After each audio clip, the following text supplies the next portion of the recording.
Kath, how are you? Are you all right? Yes, I'm good, thank you. How are you? A bit hot, Lovely. Trying not to moan, but want to Yeah. moan, It's too hot now, isn't it? It's too hot. Yeah, so thanks for doing this little chat about Nanog and everything to celebrate our 40th. Because you've had such a brilliant career, writing and everything. I just want to talk a little bit about that, but also just about the sort of those early days working with Nanog. Because I think the first time we probably worked together was as a stage manager, wasn't it? Yeah.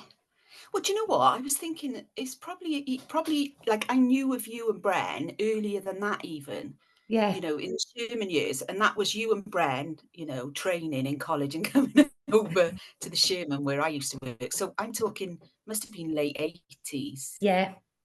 And just the two of you, it was just like so comical. Fun and the laughter and everything. So I think that's where like our connection started. We started to know each other's face and whatever. Yeah. And then yeah, definitely working and then with Nanog, that was God, we did Diana, didn't we? Yeah. You Well, that was know, it. It was 97. We started 97. working on, it'll all be over by Christmas, I think it was. And it was my first show directing. And our production meeting was the morning Diana died. Yeah, in chapter. It was the weirdest day. And we went into old chapter, wasn't it? It wasn't like chapter is now. And it was just, everybody was just like, shell shocked. Yeah, and we Even didn't kind of non-royalists.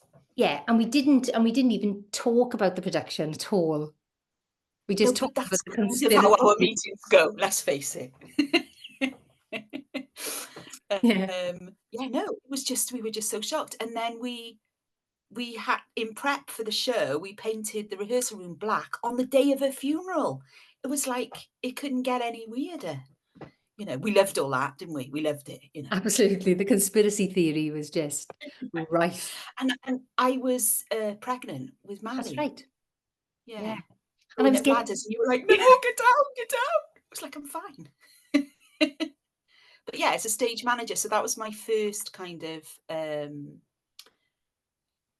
working with the company and you. I just and then I think I did It'll All Be Over by Christmas, and then I think I did Cider with Rosie. That was the next thing. Was that the following? That must have been the following year because Mally was a baby then. yeah, it was the following year, and it was in the Grand, wasn't it, in Swansea? Yeah, it was great. And that was fantastic. Yeah, that was a great. Yeah. So I don't know, how did you always want to write, Kath? How did that sort of work then? So then I think I was always talking to you. I think what was brilliant about you, Theatr Nanog, but certainly going from Theatr West Glam into Theatr Nanog, was that you were given a chance, I think, and I think then you fed that chance on. You gave that chance on. So I think in that period of time, you were kind of like, somebody had said, oh, I want to write something, you'd kind of say, oh, well, why didn't you write something for me? Or so I think a lot of the time with writing, that's kind of all you need. You need somebody to sort of give you a bit of a chance. And I think that's what happened back in, it was the late 90s, early 2000s, and I had the kids, and I was kind of always writing anyway, always had written, didn't realise that not everybody did that.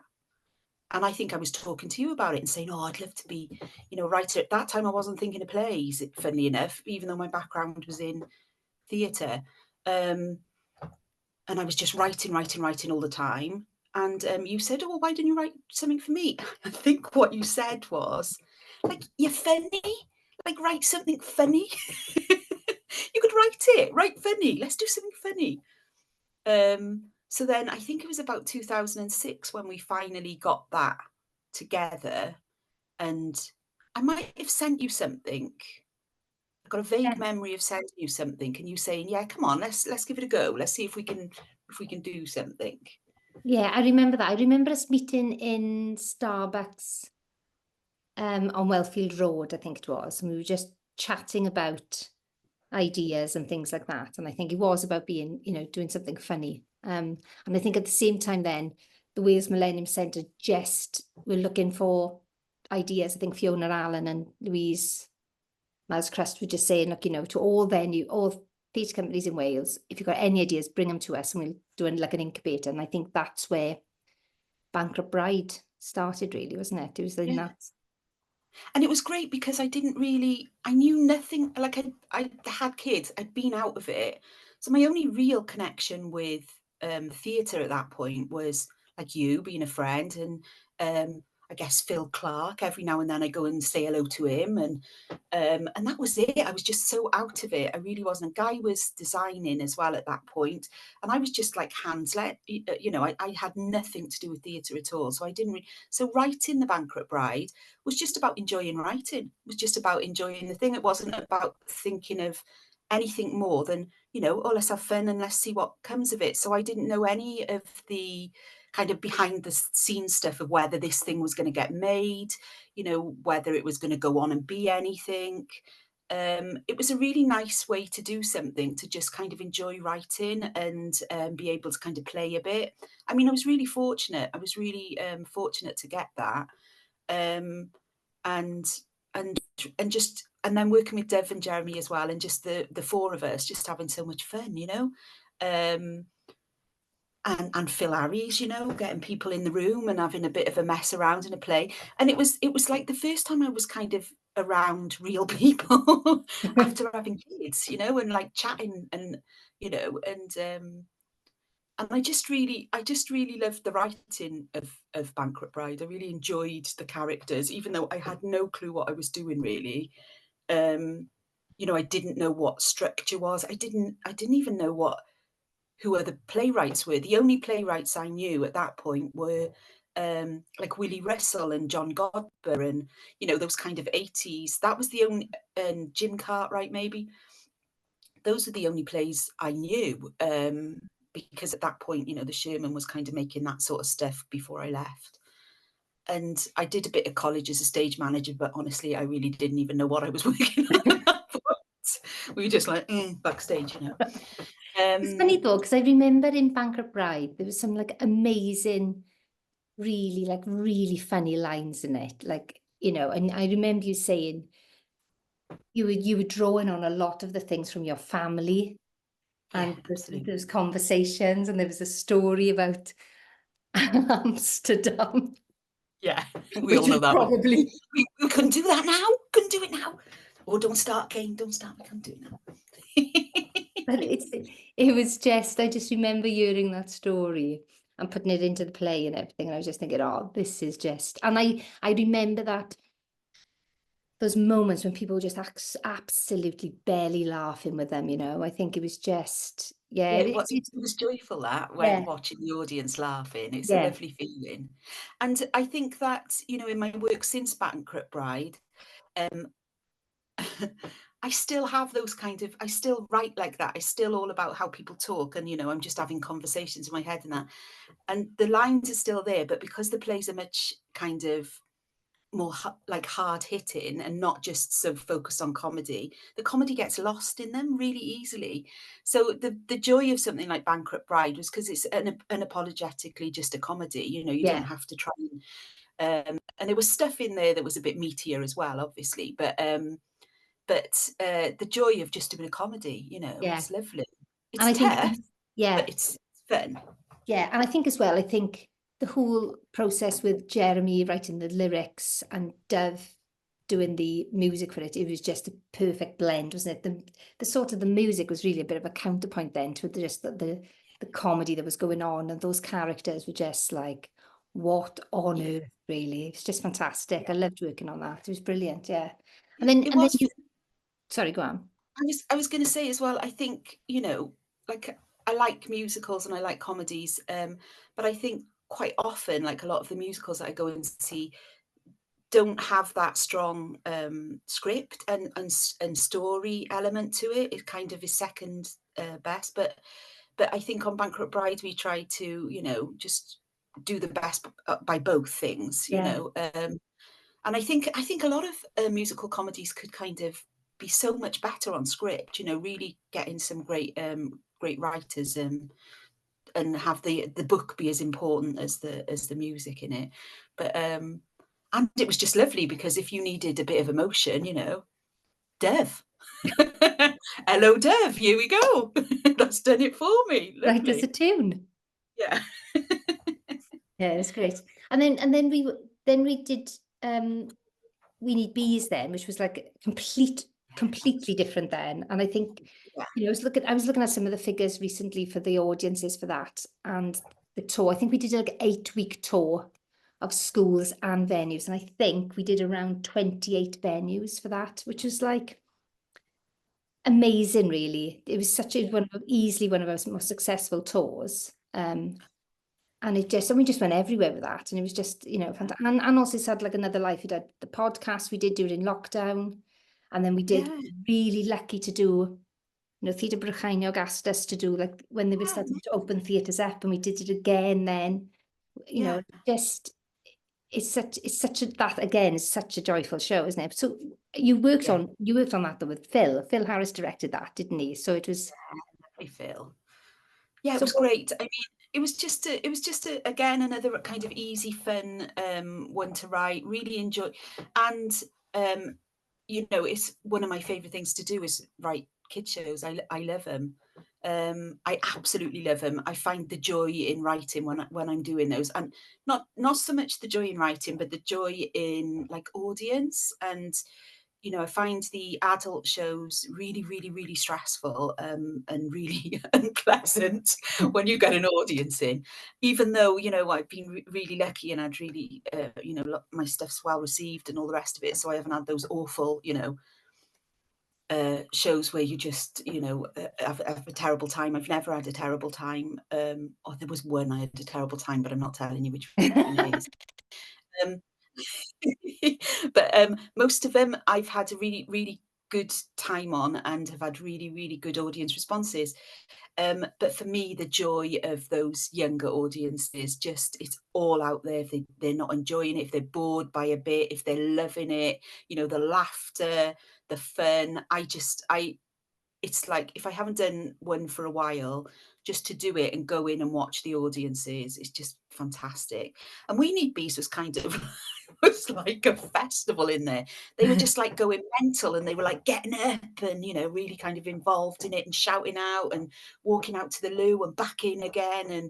And and I really like We Need Bees because it kind of had a really important message as well that wasn't it didn't feel like a lecture. It felt like fun, you know, it felt like they were having fun and a good laugh. But, you know, and I think it was kind of really, you know, early in the environmental work. It was kind of one of those first environmental things as well. So I really enjoy writing. I find that I can't remember whether it was a conversation with you or whether it was a conversation with Phil, but when I started writing We Need Bees, it was about you know, it's like, well, it's just a quest. You know, they're all it's all kind of the same. The children's work that you can be a really kind of I want to say like old structure, but you can, you know, it's simple, and if you follow the simple structure, then I think that those you can do whatever you want then within the world that you want to work in. So writing something like We Need Bees is lovely because something happens, someone goes to find, you know, it's like a quest thing, and then things get in their way, and then it's resolved nicely at the end. And for all my kids shows, I think that is pretty much the basis of all of them. But then you can kind of explore all these worlds and all these, you know, characters and whatever alongside that. Yeah, I think one of the other things that I've always loved about Bees as well is that when we've always gone back to it years later, or whatever, we've always tried to update, because like it's interesting that environmental. Like I think we did Bees in 2012, something like that, and I think you came with the idea about the varroa mite. You'd read something about the varroa mite, and it was killing all these bees off, and we were just like, oh no, my God, you know, like you know, not having a science background at all, but it was like, okay, well let's do this show about this. And then now, you know, I don't know how often on my Facebook feed comes up about how important bees are and everything like this, and it always comes to mind. It's like it's still topical, you know. It's Yeah. still, but perhaps I think, you know, you've always gone back to it and go, well, we need to update this science element to it now, which Yeah, I we did, didn't we? absolutely, yeah, I've absolutely loved that, you know. And I think, like Yeah. you said, I think it's really important. That is such an important message. Yeah. Yeah, and I love that, and I love the sort of like the absolute anarchy that's going on there, like, you know, the birds and that butterfly. I mean, they just write themselves. You know, if something's called a, what was he called? A something blue. I can't remember now. What was my? There Adonis was like Blue. blue. Adonis Adonis Blue. Blue. If you're called Adonis Blue, you've already got your character. You know. And I think for him it was like he wasn't an Adonis Blue, he was a common blue. So you had these kind of names of these butterflies, and that just kind of jumped out at me. There was a common blue and an Adonis Blue, and it was like he's a common blue, but he desperately wants to be an Adonis Blue, and he tells everyone he's an Adonis Blue, and everyone's like, "Well, no, we know you're a common blue. You know, you're a common. You're not an Adonis. I'm an Adonis. You're a common." You know. And so they kind of wrote themselves, and just a lot of those characters I find in children's work, if you're doing with animals and creatures, then the characters are already there. That's their voices come immediately into your head, Yeah, which is lovely. They already they come, you know, as you start writing your first page, they come in with their voices and their personalities just kind of fly off the page. Something like bees. Bees was quite an easy one to write, I think, because it was just, you know, they all had these lovely characters already. Like worker bees are going to be yeah, different to your queen bee and your, you know. So yeah, it was a lovely one to write. And interestingly, I think you could write just so many of those now, you know, with all the stuff that's going on. yeah, yeah. After, so Sorry, what has your career, what has your career been like then? How's it sort of like evolved? So I think it was just, yeah, so I think probably after Bankrupt Bride, I did We Need Bees, and then what happened then, I think, was that, God, it's interesting, isn't it? I was just remembering now as we're talking, we did Bankrupt Bride, and it played Swansea Grand, and I think John McGrath was in, who, you know, Oh former yeah. artistic director of National Theatre Wales, first artistic director of National Theatre Wales. He came, he wasn't yet kind of in post, but he'd spent some time like in Wales in that year prior to going into post, and he came to see it in Swansea Grand when we opened. And at that point, there was a real like buzz, wasn't there? Oh, it's John McGrath, he's come to see it. Oh my God, he's going to be the new AD of National Theatre Wales. And it was in the week or so after it had opened that he said, come and have a chat with me. So we kind of met up, and he said, you know, I loved it, and you know, I loved your voice, and let's see, you know, what we can do. And I hadn't really thought beyond Bankrupt Bride, oh, this is what I'm going to do. I just thought this was nice, you know. Yeah. So then I was kind of like, okay. And he said, you know, I want to get you on a seed commission, and maybe we could start looking at what we can do together. And then just on the back of that, he said, you should go and chat with the Sherman, you know, because they're the writing theatre and whatever. And I was like, well, I knew the Sherman from, you know, years before working with them. So I think it was Sian Summer at that point, you know, Amy Hodge and Sian Summer. And I kind of just went in and had a chat with them, but nothing really came of it.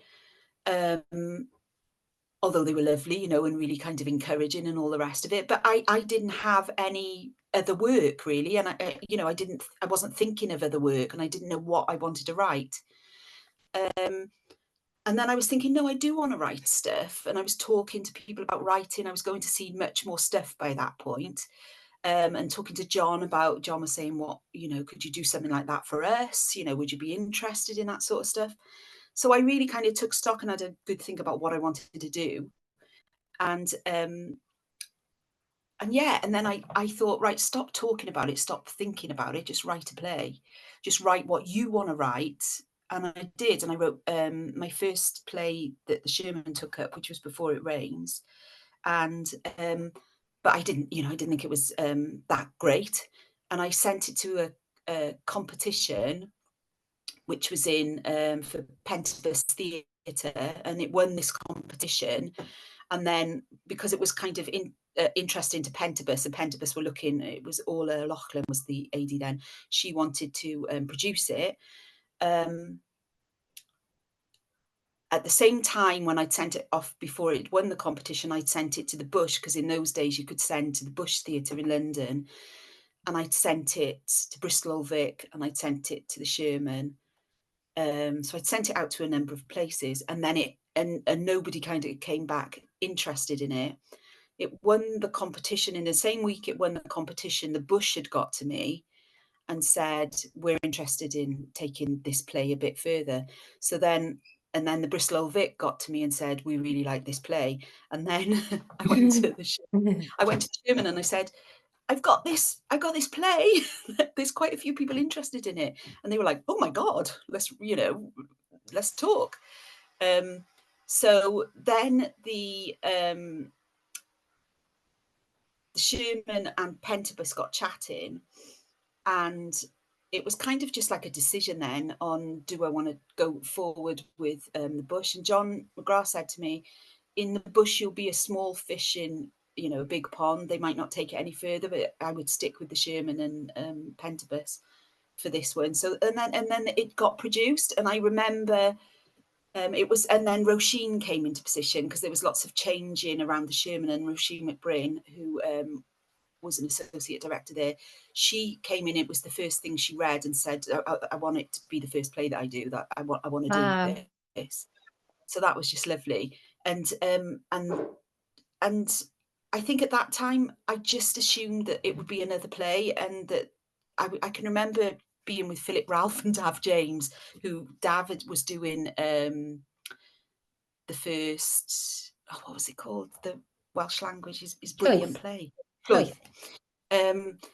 Dav had just done Llwyth, and Philip Ralph had just done Deep Cut, and I was talking with them in the bar, and I was saying, I'm just going to make the most of it, because you only get, chances are you only get this one, and they were just like, why are you talking like that? Why aren't you thinking about, and then they said, make sure, whatever you do, make sure when that play goes on, that you have got another one in the bank, that you've written it, because it'll stop you focusing on just this one thing, and you can then move on. So that's what I did, literally on the back of them saying, don't wait around, just write the next one. So I did, and I wrote parallel lines, like as Before It Rains was in rehearsals, I was writing parallel lines, and me finishing writing that coincided with the Wales Drama Award deadline. So I thought, I'll put it in, and didn't think that would come to anything. And then it won the Wales Drama Award, which was amazing. And then got produced by Dirty Protest. And I just kept doing that. I just kept thinking, this could be your last one. So just to stop you focusing on the one that's in production, write the next one. And then it all really shifted and changed. It was just so kind of fast moving, and I was so busy, I didn't really get a chance to think about it. And then Bird, I suppose, the National Theatre in London had read parallel lines and knew about Before It Rains, and had come to see Before It Rains when it was in Bristol. So they said, will you do an attachment with us? And when I was doing an attachment with them, I was back and forth on the train and reading stuff, and there was a story about two, people being in care, and like adoption, and all of that stuff is very, big in my family, so in my life. So there was this story in the paper about two girls in Scotland who had were in a care home, and had kind of walked out of the care home and jumped off a bridge and killed them. And it was something about the two of them doing it that was like so desperate to me, that the two of them had gone together. And in the report it had said something like, about if they'd closed it, if they the blame was put on the security guard or whatever for not locking the door properly. And I was like, really? You're going to blame that on the fact that a door wasn't locked? Like, look at what's happened to these girls. Yeah. And so these girls were in my head, and I was back and forth to the National and just reading about it on the train. I was getting all the information I could get about the care system and all of that on the train. And then when I was in the National, I thought, make the most of this opportunity. I was there for 10 weeks, I think, and write the play that you want to write again. And again, coincidentally, the Bankrupt Prize was kind of happening at the same time. And I thought, oh, I'll put it in under it, because you have to put it in anonymously, put it in under a different title and a different name, and forgot that I put it in because it was on the train, when I was like doing stuff. And then I got a phone call. Literally, I was eating breakfast and I had a mouthful of Rice Krispies, and the phone went, and she said, is that, and I can't even remember what name I'd put it under, is that, Althea Brigada or something, right? And are you the writer of, and she named this thing, and I was thinking, what? And I was listening to the message as I was eating and thinking, that's weird. Is it like a fake?